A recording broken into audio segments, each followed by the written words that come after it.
Assalamualaikum warahmatullahi wabarakatuh. Alhamdulillah wahdah, salatu wassalamu ala rasulillah. Allahumma salli ala nabi hashimiyyi Muhammadin wa ala alihi wa sallim tasliman. Khuzan khadtal mu'azzam al-mukarram Guru Agung para sahabanam Sayyidi Syekh sahibul wafat al-arifin radhiyallahu ta'ala anhu. Al-Fatihah. Bismillahirrahmanirrahim. Alhamdulillah rabbil alamin arrahmanir rahim maliki yaumiddin iyyaka na'budu wa iyyaka nasta'in ihdinas siratal mustaqim siratal ladzina an'amta 'alaihim ghairil maghdubi 'alaihim waladdallin. Amin. Bapak Ibu, ikhwan akhwat saudara yang berbahagia, alhamdulillah kita kembali tabaruk kitab Miftahus Sudur karya Guru Agung Pangarsa Abah Anom Sayyidi Syekh sahibul wafat Tajuh Arifin radhiyallahu ta'ala anhu. Di sini beliau menjelaskan wal qalbu musyabbahun bil hijarah. Hati itu diumpamakan bagaikan batu bidalili qaulihi ta'ala, sebagaimana firman-Nya tsumma qasas qulubukum min ba'di dzalika fahiya kal hijarah. Lalu mengeraslah hati mereka setelah itu seperti kerasnya batu, au asyaddul qaswah, bahkan lebih keras dari batu. Jadi Bapak Ibu, di sini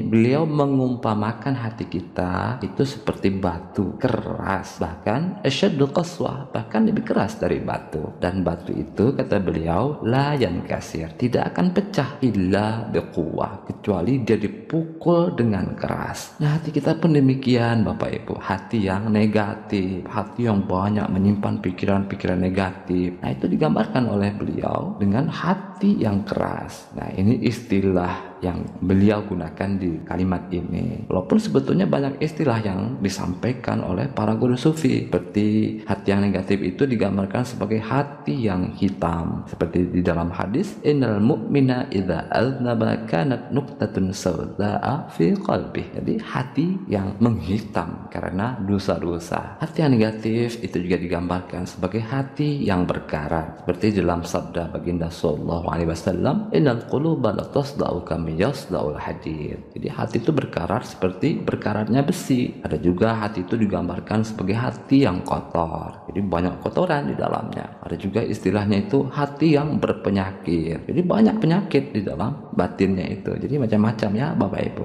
untuk menggambarkan istilah-istilah untuk menggambarkan hati yang negatif itu. Walaupun istilah untuk menggambarkan hati negatif itu macam-macam, tetapi bila kita perhatikan di dalam kalam Pangarsa Abah Anom tadi, kita akan menemukan satu indikator yang sama untuk macam-macam istilah hati yang negatif tadi. Apa itu? Yaitu di dalam kalimat syattatul qalbi sahibih itu. Jadi syattatul qalbi, apa artinya? Hati yang pecah, hati yang banyak pikiran, hati yang goplah, istilah lainnya ya, mindlessness, hati yang tidak teguh di kekiniannya karena ngablung ngacaprak ngalir ngidul, menyimpang ke sana kemari, ke timur ke barat, ke masa lalu ke masa depan, tidak teguh di kekiniannya. Nah, kita yang sedang baca zikir, kita harus mengetahui hal ini ya Bapak Ibu, bahwa pertama sekali tujuan kita belajar zikir adalah untuk goplah ini, untuk hati kita yang keras itu. Maka di dalam kalam beliau, tujuan zikir itu adalah ayyajtanibal mu'minu al-ghaflata 'anillah, supaya kita terhindar dari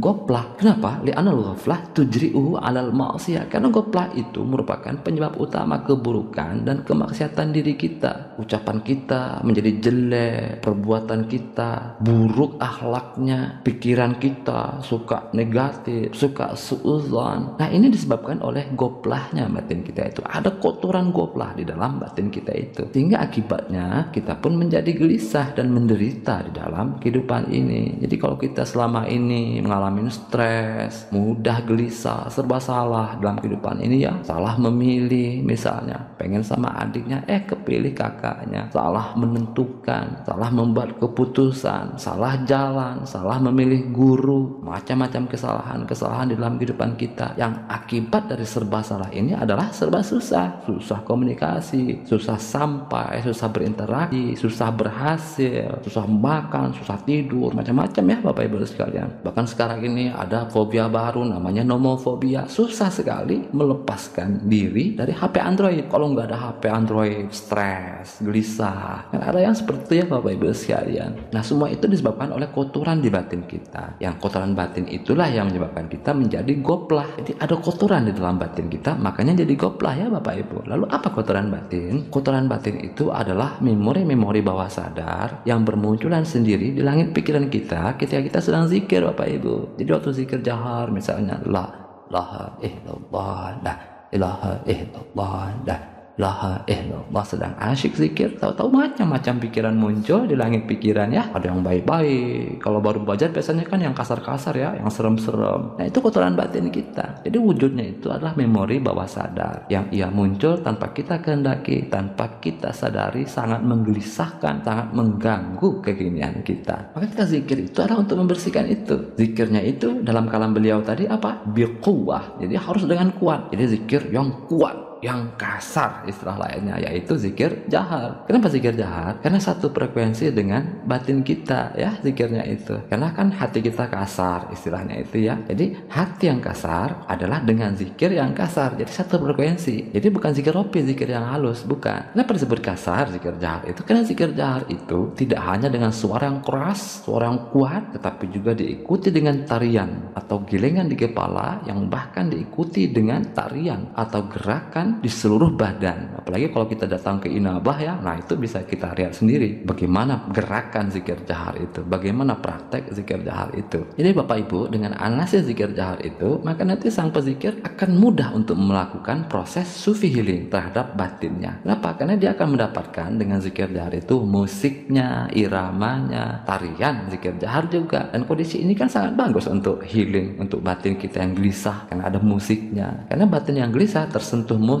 tersentuh irama, menjadi lebih tenang ya Bapak Ibu. Jadi anasir zikir jahar itu sangat bagus di dalam proses healing, di dalam melembutkan batin kita yang kasar, yang keras sebagai batu, di dalam membersihkan batin kita yang kotor. Lalu bagaimana prosesnya? Nah prosesnya itu Bapak Ibu, pertama ya seperti biasa kita zikir jahar, duduk di atas sejadah ya, udah wudhu juga, udah tawasul. Nah kita zikir jahar. Nah yang perlu kita perhatikan di dalam proses healing zikir jahar, di dalam proses menghancurkan batu hati kita yang keras, nah itu paling tidak ada 3 anasir zikir jahar. Yang pertama suara yang keras, ini harus ya, sautun qawi. Lalu apa? Gelengan kepala, ini juga harus maksimal. Terlebih bila tekanan bawah sadar itu sangat kuat, maka kita harus ikuti gerakan kepala tadi dengan gerakan seluruh badan. Lalu kemudian juga penting yaitu memejamkan mata. Jadi harus memejamkan mata supaya proses healing maksimal. Kalau kita tidak memejamkan mata, wah zikir jaharnya nanti ya mungkin dapat pahala saja, tapi healing mungkin kita tidak dapat ya, gara-gara kita membuka mata. Jadi ini memejamkan mata adalah supaya proses healing di dalam batin kita itu menjadi maksimal ya Bapak Ibu. Kenapa? Dengan memejamkan mata kita nanti masuk ke alam batin bawah sadar. Nah di situ nanti kita obrak-abrik itu kotoran-kotoran batin yang masih tersimpan di gudang batin bawah sadar kita itu. Lalu kemudian Bapak Ibu sekalian, sebagaimana badan itu pasti ada lelahnya, batin pun begitu Bapak Ibu. Ada lelahnya. Lama kelamaan nanti kesadaran kita itu akan melemah dengan sendirinya, dan tanpa sadar kita masuk ke kondisi trans, kondisi setengah sadar. Jadi bukan kondisi setengah tidur ya di sini maksudnya ya. Jadi kondisi setengah sadar, dan itu tidak selalu kondisi ngantuk ya Bapak Ibu sekalian. Dalam kondisi setengah sadar itu, maka nanti logika bersifat pasif, otomatis dia. Maka pada saat kondisi itulah nanti gudang batin akan terbuka lebar. Kotoran-kotoran yang mengendap di dalam gudang batin kita itu, kotoran-kotoran yang selama ini mengendap di gudang batin kita itu bertahun-tahun mungkin mengendap jauh di lubuk hati kita. Nah itu akan berkeluaran dan bertumpahan sendiri di langit pikiran kita. Nah ini bagus, inilah pikiran kita kemana-mana itu proses healing, ini sangat bagus. Maka nanti logika itu akan aktif kembali. Ketika muncul kotoran-kotoran batin itu, protes dia. Kenapa yang muncul?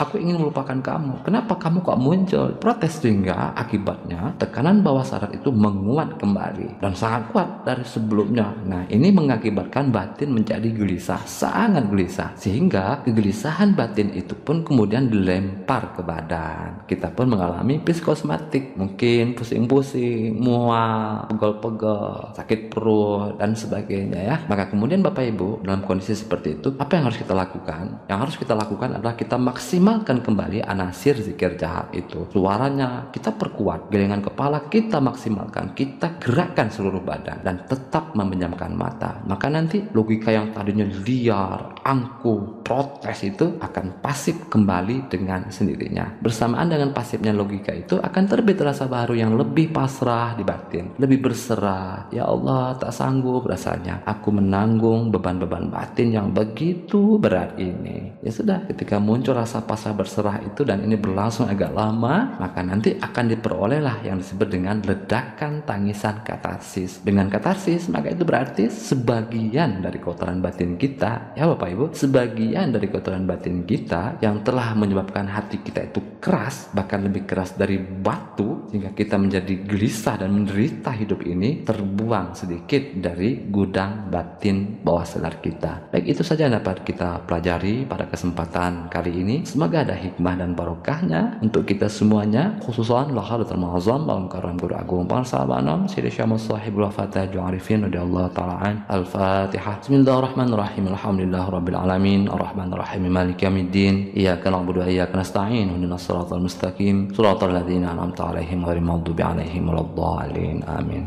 Allahumma shalli 'ala nabiyil hasyimi Muhammadin wa 'ala alihi wa sallim tasliman. Allahumma shalli wa sallim wa barik alaihi. Wassalamualaikum warahmatullahi wabarakatuh.